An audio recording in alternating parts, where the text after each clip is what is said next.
Donald Trump is going to be in a position where he will say, I told you so, the fix was in, these elections were rigged, just like the 2020 election was rigged. He's talking... What happens when a sitting president starts questioning whether elections should even take place?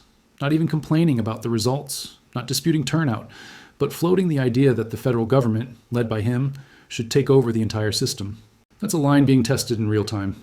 Before we jump in, tell me where you're tuning in from. And remember to like and subscribe. Your support helps the channel grow and keeps these stories coming. This is the Caller Autopsy. Simon Marks didn't mince his words. He called it what he believes it is, an assault on the Constitution. And when you listen closely to what's being proposed here, it's not just about voter ID laws or election reform. It's about federalizing state-run elections. Let's break down exactly what was said, why it matters, and who, if anyone, can push back. But I want to begin with some very grim developments in an area that you and I have been talking about for rather longer than most people, and that is Donald Trump's designs upon democracy itself. And that's no exaggeration, Simon. It is no exaggeration at all, James. We have seen in the last couple of days, Donald Trump absolutely upping the ante in his threat to disrupt the midterm elections that are going to take place in exactly 9 months' time here in the United States. Critical elections that will determine the balance of power in the House of Representatives and the Senate. Also elections for 36 gubernatorial mansions all over the country. And as you and I have observed over the last several weeks, President Trump has been percolating away in the back of his mind thoughts about the elections. On 2 occasions, he has told reporters he doesn't even think that the midterms should be taking place. The White House falsely described those comments as facetious. He was just joking. Then earlier in the week, in a podcast interview, out of nowhere, he suddenly started talking about federalizing the elections and saying that 15 Republican states, didn't identify them, but all governed by Republicans, should hand the authority to administer their elections over to Washington. It was a very muddled claim that the president was advancing in that podcast. The White House waved it off. They said he didn't mean anything by it. He just meant to say that what he wants to do is back a piece of legislation being debated on Capitol Hill that, when it's passed, would require voters to present identification at the polling station before they cast their ballots. The president did not mention that legislation at all in that podcast interview. And then yesterday, after those White House efforts to wave reporters off the scent, he returned to the subject and went into much more detail as he continued to undermine public integrity, making entirely false claims about the sanctity of America's elections, so presented the public with a problem that doesn't exist, and also presented the public with his fix for it. I want to see elections be honest, and if a state can't run an election, I think the people behind me should do something about it. Because, if you think about it, a state is an agent for the federal government in elections. I don't know why the federal government doesn't do them anyway.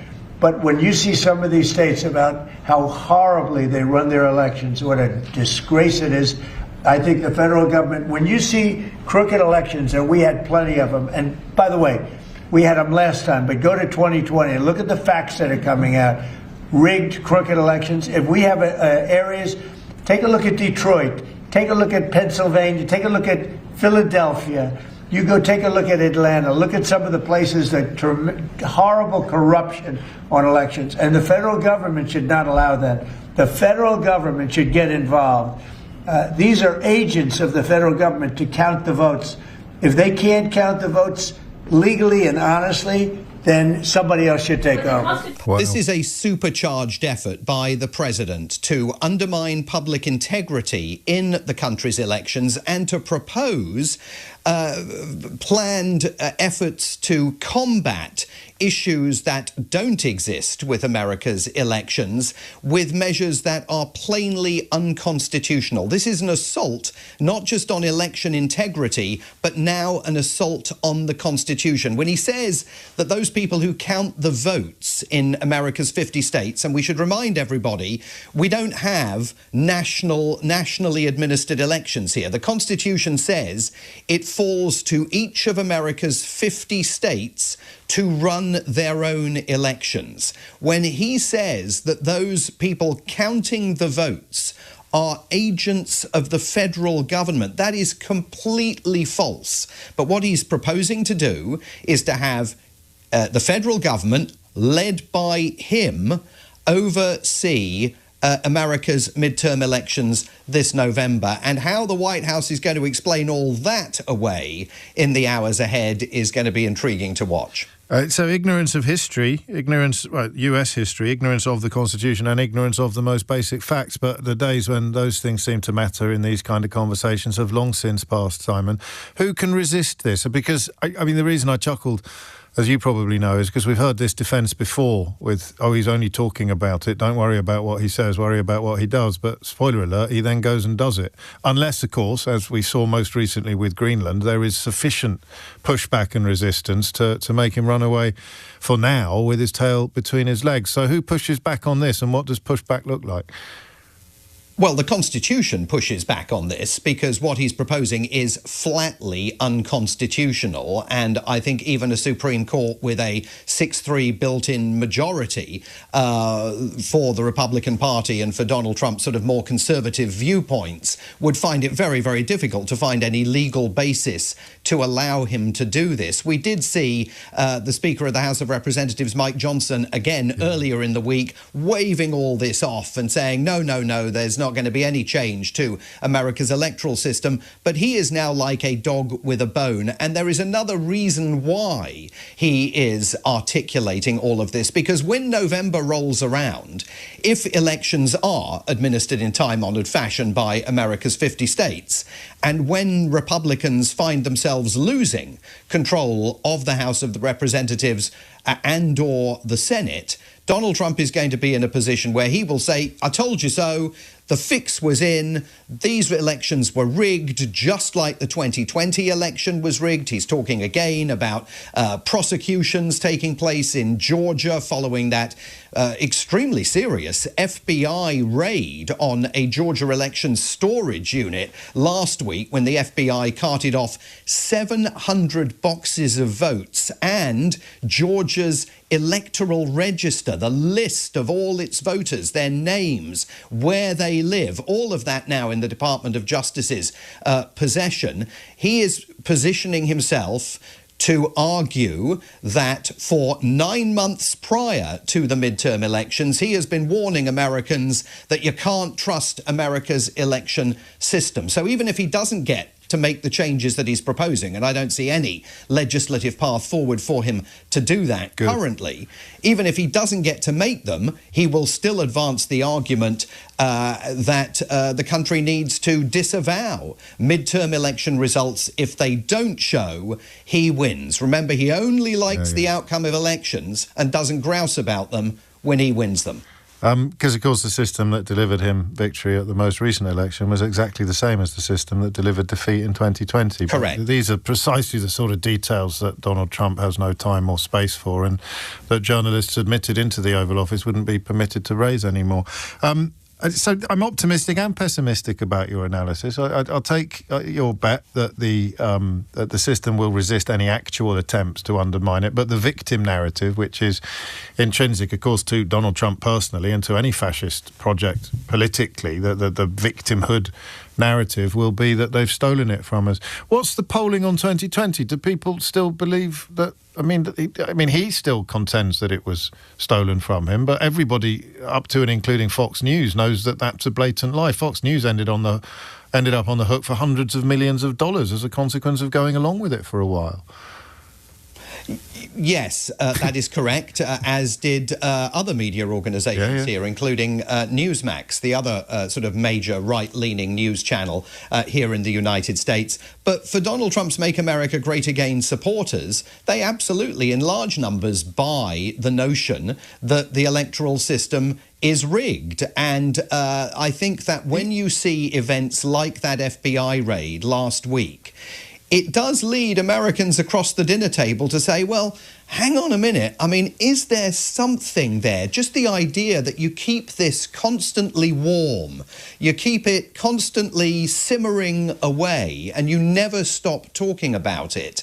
And given that FBI raid, I mean, even the head of elections, the head of the Elections Commission in Georgia says that he now expects to be arrested, even though he plainly has done nothing wrong, given the politicization of the FBI, the piercing of the independence of the Department of Justice, I think really the incineration of the independence of the Department of Justice, turned into the Office of Personal Retribution for Donald Trump.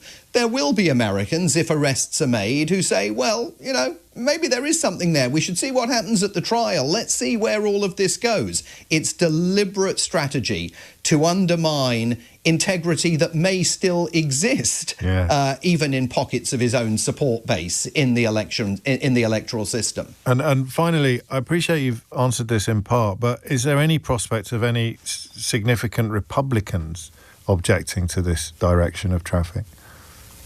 Yeah, well, I think absolutely, because the Republican Party, remember, James, is the party of states' rights. It's the party that traditionally has always said national government needs to play a much smaller role in society. The states can do things themselves. And remember, even Donald Trump's administration says that, for example, about the issue of schooling. He's currently dismantling and planning to close the Department of Education, essentially the Ministry of Education at a federal level here in Washington, D.C., because he argues that government has no right telling individual states what curriculum to teach, what books should be allowed or banned in classrooms.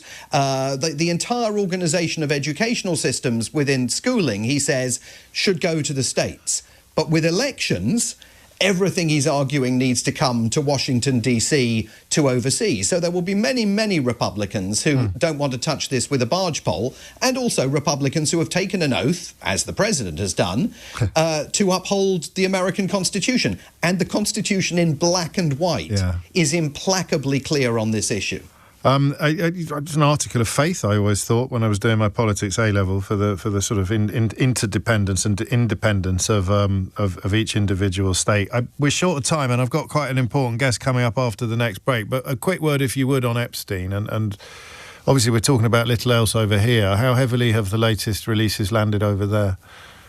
Oh, they've landed very heavily here. I mean, obviously not so much as far as Peter Mandelson is concerned, although he's certainly getting a mention both on television and in the major newspapers here. Only yesterday, his successor, Christian Turner, the new British ambassador to the United States, presented his credentials to State Department officials, so he's now in the driving seat at the embassy. The big date in the diary coming up here, February the 26th, Hillary Clinton, and February the 27th, Bill Clinton, have both now they've abandoned their efforts to refuse to testify. They are both going to give depositions that will be taped and transcribed to the House Oversight Committee about what they knew of Jeffrey Epstein. President Trump is claiming that he's been absolved by last Friday's documents release, and indeed most of the attention is focused on other people. But there are still huge questions about his friendship with Jeffrey Epstein that are not answered, but raised by some of the documents that we saw last Friday. And huge numbers of documents that still haven't been released, despite the legal requirement to do so. Simon Marks, thank you so much. What day is it? Wednesday. I suspect we'll talk before the end of the week. I certainly hope so. This conversation really comes down to three core issues: constitutional authority, political strategy, and public trust. First, the Constitution. America does not run federally administered elections. The authority to conduct elections sits with the states, clearly, explicitly, and historically. So when Donald Trump suggests that the federal government should take over elections in states he claims are mismanaging them. That's a direct challenge to the constitutional framework itself. Even allies in his own party would find it extremely difficult to defend that position legally. Second, the strategy. Whether or not there is a viable legislative path to federalize elections, the political groundwork is already being laid. By repeatedly describing elections as crooked or rigged, the narrative is being warmed up well in advance of the midterms. And that matters, because if results don't go his way, the argument has already been planted. I warned you. It becomes less about changing the system in practice, and more about preparing supporters to distrust the outcome if it's unfavorable. Third, public trust. This is where the long-term impact sits. Constantly questioning election integrity without verified evidence chips away at confidence. And when investigations, raids, or high-profile legal developments occur, even if unrelated to wrongdoing, they fuel suspicion across dinner tables and social media feeds. The strategy doesn't require proving fraud. It just requires keeping doubt alive. At the same time, there are institutional guardrails. The courts, the Constitution, members of Congress who have taken oaths, even Republicans who may agree with Trump on policy could resist any attempt to centralize election control in Washington. The tension here is not just partisan, and it's structural. So what are we really watching? Not simply a policy debate about voter ID or election administration. This is a broader contest over how power is framed, how legitimacy is defined, and how narratives are built long before ballots are counted. The system may well resist any formal constitutional overreach, but the narrative battle about whether elections can be trusted at all is already underway. And in modern politics, sometimes the narrative is the point.